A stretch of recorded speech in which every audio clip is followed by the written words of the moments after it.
Hey, this is third video for Garagedojo. We're going to go to something traditional because I'm going to start having different things I'll be doing. Traditional things, forms and one-steps, and riding stances, all kind of stuff. And then jiu-jitsu things, and then combatives, Krav Maga, and there's real street fighting, different kind of things like that. There's good in all of that. Some more than others. But today we're going to talk about one-steps. I already have a video from some years ago talking about the value and what we get out of doing forms and one-steps. We're going to just focus on one-steps today. I'm not going to do them all, I'm just going to talk about one-steps. Obviously, most people that start karate, start martial arts, they don't have experience in fighting. The vast majority of them don't. Many of them can get to fairly high levels of rank and never been in a fight. Hopefully, that's a good thing because they've learned how to avoid fights. But most fights are of a certain type. If you watch UFC, yeah, they've got some cool kicking, and they've got some good jiu-jitsu, stuff like that. But if you look at them, watch enough of them, you'll see like I do, I'm thinking it's probably 90% wins are from punching. They just beat the tar of each other with their hands. They have some good kicking. Every now and then you see a win from a kick, knock somebody out with a kick. But usually they just beat the tar out of the person with their hands, or they do some grappling, they choke them out, and it's not that, the many hundreds of techniques that they learn to get a black belt BJJ, it's usually a few. It's a rear naked choke, the ground, or they get them in an arm bar, stuff like that. They might get a leg triangle, kind of thing. So most things are limited in reality. You have this many things you know, and you're going to use this many things in real life because other things work. And most attacks, by far of any kind, little kids fighting, a man attacking a woman, two guys duking it out, they're going to be hands. They're going to be open hand, which karate means open hand. They're going to be open hand because you always have your hands. You may not have a knife or a bat or something like that to use. So most attacks are open hand, trying to hurt you with their hands. And that's where one-steps come in for practice because they address that reality, which is the bad guy is usually you and them. You and one attacker. Obviously there are exceptions. I've had times when I was a little kid where I fought 2 or 3 kids at once. Neighbors. And I've had that as a cop. But usually it's one-on-one, and usually that bad guy is going to use their hands to try to punch in the face. They don't even know how to punch the solar plex or the kidney or the liver. They just punch the face, we're going to grab you. So that's why cops say, let me see your hands, because the hands are going to do all the damage. So, that having been said, one-steps address that. Somebody's trying to hurt you, they're probably use their hands and be coming up on you. So the uninitiated person needs to know how to cover and block. And we can start teaching the Casey kind of blocking and other kind of blocking that's covering. Okay, and there's debate among, is this better than actually blocking? And there's people that know a lot that debate that. The main thing is, don't let them hit you. Don't let the bad guy do what they're trying to do to you.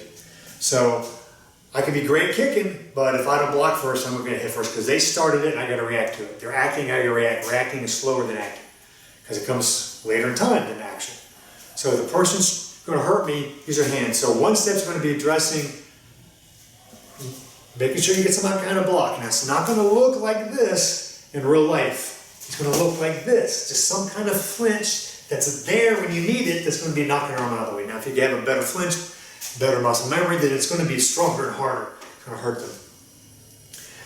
So we're going to learn how to block a hand strike coming in. Some kind of stance. A lot of people get scared and they just freeze. We don't want to be frozen or go backwards. Okay?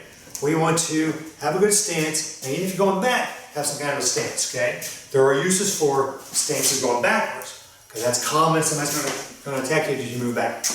The good thing with one-steps is to teach you going forward, teach you going back, teach you going angles.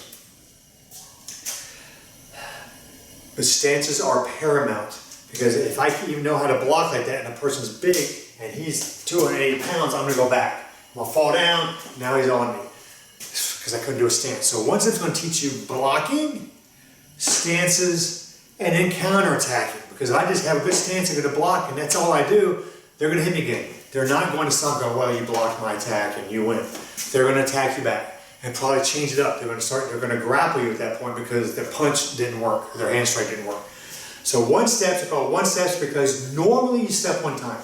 The bad guy's coming at you, they're going to have reach, they're going to have the element of surprise. So we want to close the gaps, we're going to surprise them, and we want to be able to hit them back. If we step too many times, then we're on them, then it's going to be a grappling match, and we want to do that. So when they hit, block, stance, and attack back. The one steps will change. What kind of block it is, what kind of stance it is.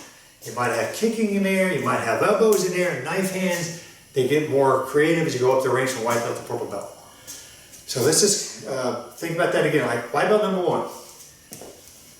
Attacking me straight in or coming down. That's blocking everything coming out of the way. I'm going to hit him in the solar plex. That right there is taught the person who doesn't know anything, just starting this kind of stuff, what the solar plex does, how important it is.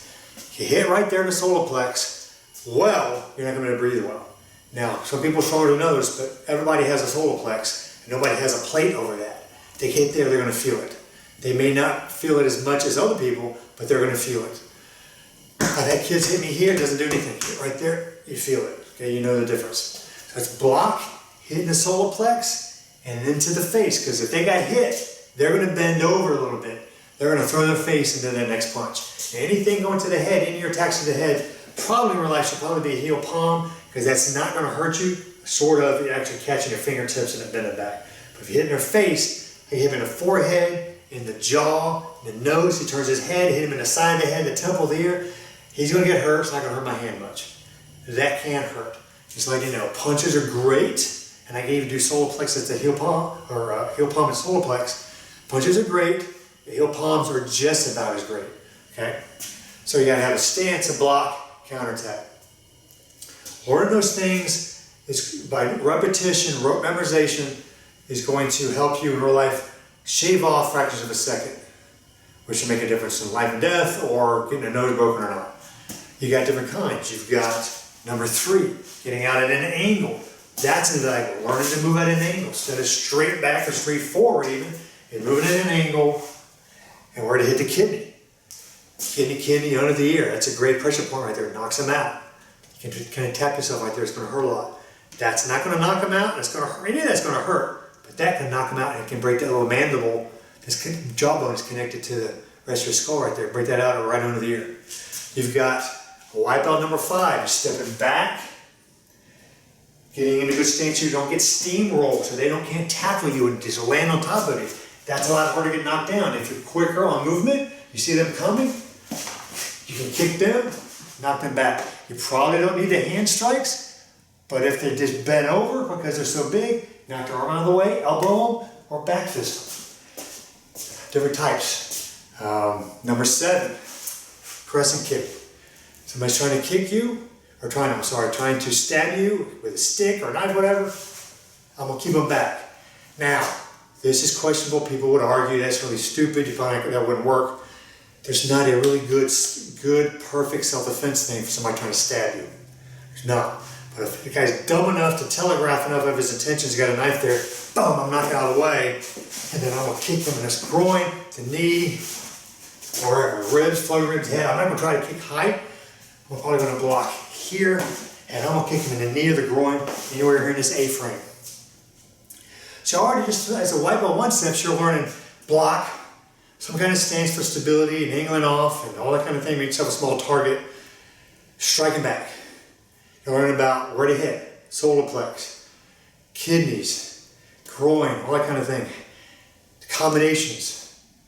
Defend yourself, attack back. Good defense is a good offense.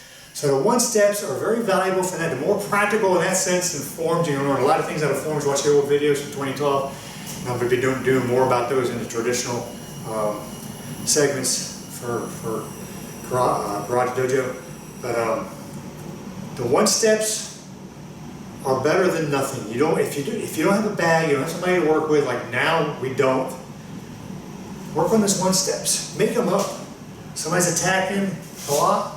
Get bottom fist, elbow, knee, get him in the head, toss him. Think about all kind of different things you have, but that's still a 1 step. It's going to start with that because it's got to start with your reaction with some kind of a block, some kind of a stance, and it's going to go from there, which is going to be all your strikes, kicks and knees and everything like that. So that's what 1 steps are. Some people still do those, a lot of people don't. I think a drawback for just plain old jiu-jitsu guys, and you go to the gym for jiu-jitsu and all you do is roll on the mat, that's leaving out a lot of practical self-defense training. There's a lot of guys, I got a black belt in Jiu-Jitsu, got a black belt in Krav Maga, I got a black belt in American Karate, which is Taekwondo. There's good in all of it. Some has more. I'm totally and utterly fascinated by Brazilian Jiu-Jitsu, but I have a lot of problems with how it's presented and how it's taught. Krav Maga rightfully has evolved and pulling a lot of Jiu-Jitsu and ground fighting stuff into it. But they don't have kata and one-steps. There are a lot of things you can get out of kata and forms of one-steps. So practice those. You don't need a whole lot of room. I barely move here in my garage. If I wanted to, most of my forms, my kata, I could probably do in here. Some of them I couldn't. Okay, but if you get this, or you got a foyer in your house, or a good back porch, whatever, practice that. If you got a reset and you're doing your forms, if you got a potted plant, a fake tree in the house, that can be your target for your pretend uki, for if you're practicing your one-steps or sparring. Okay, so that's a real quick lesson, just once again to talk about the use of one-steps and why you ought to do them. See you next time.